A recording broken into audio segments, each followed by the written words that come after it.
Hi, this is Dr Annouchka Bayley speaking from the UK.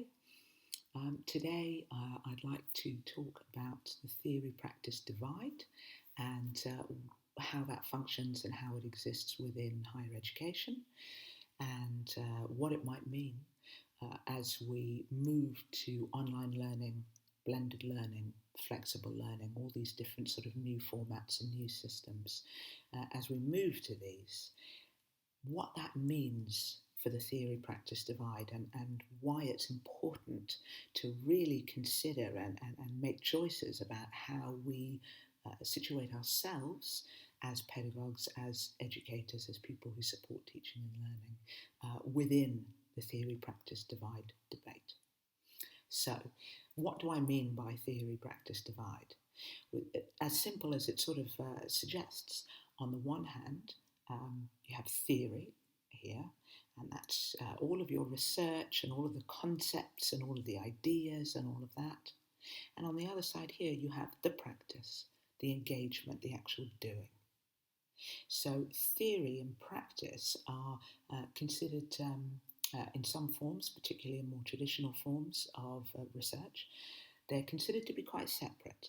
Yes, of course, they merge and they meet, and there are all sorts of modes and modalities of ways of thinking about doing research and what research means or conducting research that bring them together.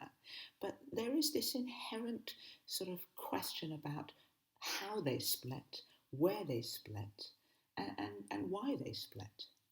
So a lot of traditional research will consider or will sort of ask, right at the outset of any piece of work, who are you drawing on?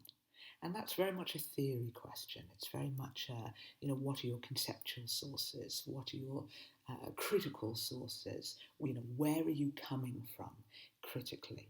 And generally, students will be encouraged to go off and read something or engage with a particular kind of theory and then bring it back to their work. And then the work comes in, the investigation, and that could be an ethnographic study. In some forms, there are discussions around this even in the sciences and the experimental sciences. And certainly they emerge when we talk about art schools and artistic research and arts and humanities and social sciences in general. So I go away and I think about where I'm coming from, and then I pick a research model or I pick a model of practice, of doing, and I go and I do it, and then I reflect upon it and I bring that back. And that has a sort of implied timeline in it, theory, doing, reflecting, producing your document, whatever that is. Now, inside that is a very strong implicit approach to the world, that theory and practice are separate things. Yes, they may come together, but they are separate and separable. Another way of putting that is that ontology and epistemology are separate and separable. So the way that I think and the way that I do, or the thinking and the doing, are separate. So this is very much a very broad brushstroke. There's a lot to debate around this, but in very simple, very broad terms, this is kind of what we're talking about when we're talking about the theory-practice divide. So why is this important? Well, because the theory-practice divide has this implicit way of seeing what the world is and how I am in the world. And therefore, if I engage with any kind of research or any kind of pedagogy or any kind of way of doing or supporting or being with education, if I come to that through this idea that theory and practice are inherently separable, then I will approach my teaching and learning, I will approach my research, I will approach the way I do everything in a certain kind of way. So the way that we do things produces the kind of research. The way that I engage with a student when I'm teaching and learning will very much produce the educational experience, not just for the student, but for myself, and permeating out throughout, all sorts of different ways and doing and beings that are related to education. Really, the context of education is strengthened by the way that I engage with it. So again, this is why it's so important to really think, well, hang on a minute, where do I sit on this theory-practice divide spectrum? So where can I sit in the theory-practice divide? Well, you can be very, very strongly certain that they are totally separable and that would produce good objective research or teaching and learning. Or you can start to sort of talk about the way that they intersect, the way that they might influence each other. Or you can talk about it from a position of they were never separate, they've always been entirely entangled with each other, and the way that I engage with them produces different kinds of results, different kinds of ways of being with theory and practice and the divide. So again, this is very broad brushstrokes. There's a whole wealth of reading and a whole wealth of doing and a whole wealth of engaging with educational research and educational practice that you can work with to think through some of these concepts. So once I start to work out where I might position myself within theory and practice divide, that will help me really support my students or really think about, how can I help them engage in whatever project and at whatever level. As a side note, there are a lot of primary school education modes that work with what's called project-based learning that really think about this sort of stuff, right the way up to PhDs and beyond. So this is not really a specialised thing. The theory-practice divide is not just about postgraduate education or anything. Really, it exists throughout education, from primary school to the end, from level 1 to level 8, if you work in that modality. So then the second layer is really to say, okay, well, maybe I might have an idea of where I sit, about where I position myself. So then the next thing is, how can I spot where my student is positioning themselves?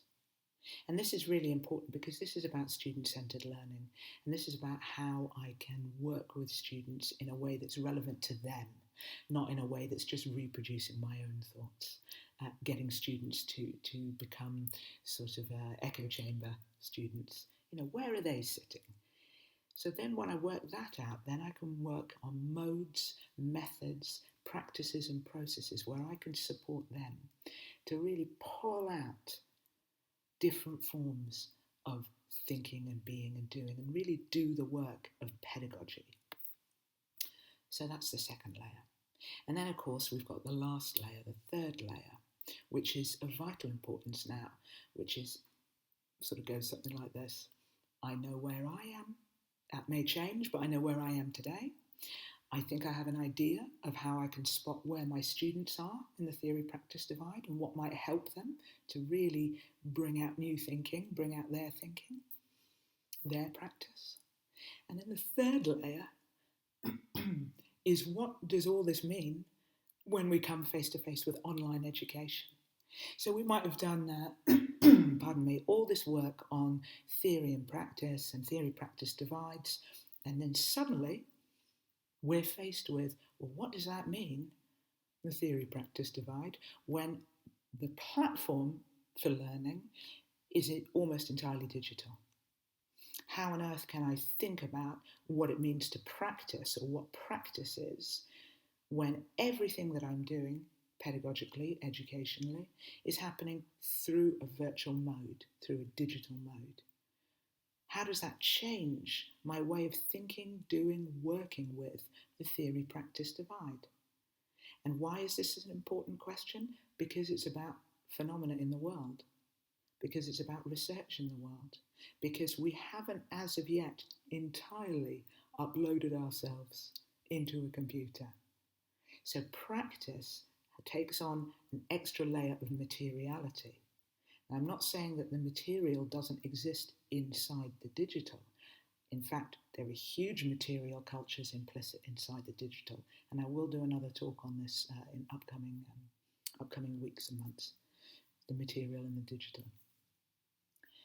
However, this idea that materiality is very, very important in practice is something that becomes very problematic when all of our teaching and learning is being done largely online.